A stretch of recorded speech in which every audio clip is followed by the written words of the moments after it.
Deltarune is full of many mysteries such as Image, Friend the Knight, and Gaster, but one character who often gets overlooked is ERAM in favour of frauds who do nothing like Friend. Until today. In this video we'll discuss the Sword Route, who ERAM is, their relationship to Kris, the importance of Knightmares and Deltarune, and some theories run from least to most aura. Let's begin. Deltarune Chapter 3 introduces the ranking game mechanic where the better you do the higher your score, and the higher you score your higher rank. By achieving an S or Z rank you unlock a secret room where people are taking herbs. In this room you'll find Ramb, a plug that Kris played with as a child and is also British like me. Ramb will explain that we were playing fake boards made by Tenor, and that we can access the original game with his help. So after every board we go back to play the original game. In the original game we take control of a sword to attack enemies and manipulate a cloaked figure into using ice magic. I won't get too into the boards and their meaning, but just know it's meant to serve as a parallel to the weird route. Throughout the boards you encounter a mysterious GDF member who is part of the Roots militia, and at the end of the last minigame we hear a song called ERAM, before the mysterious figure reveals itself as a demonic silhouette which then fights us. Now that my very undetailed recap is done, let's get to the actual theorizing. Now ERAM's relationship to Kris is pretty weird. They talk as if they already know Kris, directly addressing them and even commenting on the weird route if you completed it. The same part of you that enjoyed yesterday, knowing you could say that it wasn't really you. Now this raises the question, how does ERAM know Kris? Well, I believe I know the answer. Throughout the game we hear references to Kris and Kati summoning a demon as a child, with the Kati abandoning Kris out of fear. ERAM is heavily associated with demonic imagery such as fire and horns. See where I'm going with this? I believe that the summoning was a success, and that ERAM is the demon who answered Kris. Kris's fresh trim. If you pay attention to Kris's design you can see that unlike Frisco Kris they cover their... Frisco Kris. Unlike Frisco Kara, Kris covers their eyes with bangs to hide red eyes underneath. During Chapter 5 you can also see them holding their hair when jumping to keep it hidden. Also, ERAM's battle theme is named Burning Eyes, and after the fight ERAM addresses it saying, "There, that's what I wanted to see. Flickering red like pretty little flames.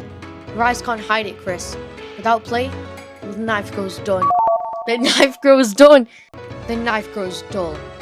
Well, enough of that. We both have work to do. We know that Kris is working with a knight who is related to ERAM, as we'll get into later. And at the end of Chapter 4, Kris gets a phone call saying, "Don't forget, you promised." It's possible that when Kris summoned the demon they made a promise to ERAM and the GDF, resulting in their eyes turning red. And since Carol is heavily implied to be the caller and then... Oh, shut up, I like to be delusional too, but we all know it's really Carol. Sorry about that. As I was saying, since the caller is Carol, it's possible that she may have pressured Kris into summoning ERAM and making this promise. To find Des? To resurrect her as the knight? To start a maid cafe? I'm not really sure. Wherever the circumstances may be, Kris made a promise to ERAM, and that's what resulted in them losing their eyes for red ones. What was the deal? I'm not sure. Comment down your theories down below. We've yapped a lot about nonsense so far, so let's not look there for now. Okay, I'm sorry. Instead, let me bring your attention to something else. Nightmares. Throughout the game, nightmares appear as a recurring motif, and I haven't seen anyone else comment on it. Shadow crystals are described as failed dreams that have gone wrong, and are associated with demonic imagery. What's a type of dream that can feel demonic? Nightmares. It's also worth noting that only after defeating the knight and collecting the shadow crystal do we see the text, "It looks like she's having a nightmare," when interacting with Toriel. We also get a similar dialogue when defeating the first shadow crystal boss, Jevel. From now on, a nightmare will awaken in your hearts. Shadow crystals are tied with demons and nightmares. And who is associated with demons and helps us get a shadow crystal? ERAM, and he gives us the shadow mantle. And he even references Kris's eyes again during this time. Also, ERAM backwards is Mare, and in Undertale there's a fun event where a word search is replaced with something called Nightmare mode. Mare? Like nightmare? That's a stretch. Or is it? In European folklore there's a group of entities known as mares, which are believed to give people malicious dreams. And this is where the term nightmares comes from. When finding a victim, a mare will go to a sleeping human and, get this, ride their chest. What's beneath the chest? The heart. Just like the promise, but also nightmares in our heart.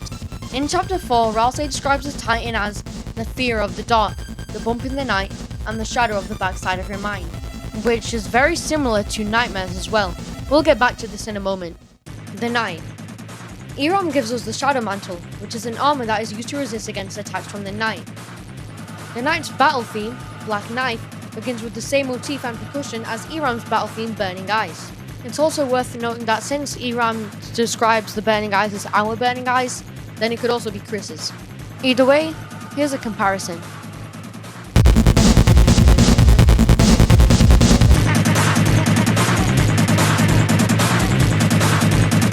In addition to this, there are several unused fire attacks for the Knight found in the game files.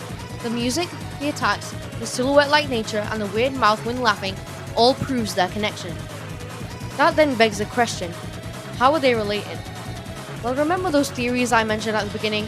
Here are them now, running from least to most aura, and also most least, like. Theory number 1. They're related in a way we won't find out until later. Theory number 2. Kris's promise is related to the Knight, so ERAM may be manipulating them in some way. And if Carol is the Knight, then they may be directly working with ERAM. Theory number 3. The Knight may be someone such as Des, but their body is being controlled by ERAM. Now before the last theory, let me give a quick disclaimer. Now before someone writes a 12-page Google Doc debunking this section, I know there are counter-arguments. I actually have responses to most of them, and also a lot more evidence for what I'm about to say. But I've been writing the script since this morning, and if I write any more, then my brain will shatter across time and space, and I'll never get this finished.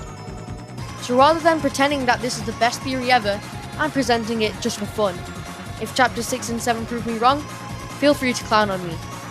And also Gaster, because I know you're always listening, please do not send image friend after me. You are a very beautiful guy, even if you do literally nothing for the entire story and are overglazed. Deltarune, Knightmare Theory. We've talked about nightmares and titans earlier. The Knight's identity has always been a mixed bag, with evidence pointing to many different people being the true candidate. But what if it's none of them, or maybe all of them? Well, the Knight creates titans and their design is very similar to titans. Like ERAM, titans are heavily associated with nightmares and demons similarly to the Knight. The Knight is an amalgamation of everyone's fears and nightmares like a titan. Kris's sadness with Azrael going to college, the mystery around Des' disappearance as seen with the evidence of this theory, and also an old song from years ago titled Nightmare Night. No one is a knight, but so is everyone. And cut. Unlike some channels, game theory, I'm gonna admit that last theory, it's a stretch. In reality, I do generally believe most of what I've shown today. However, not all of the details like the Knight being active in the light world make sense. In reality, I think that the correct answer is somewhere along the lines of theory 2 and 3, with some ideas and concepts from number 4, and also other things that we'll have to wait and see. Make sure to like and subscribe, and have a great day. Oh, and if you hate this theory, just wait till you see Desiree Knight Theory.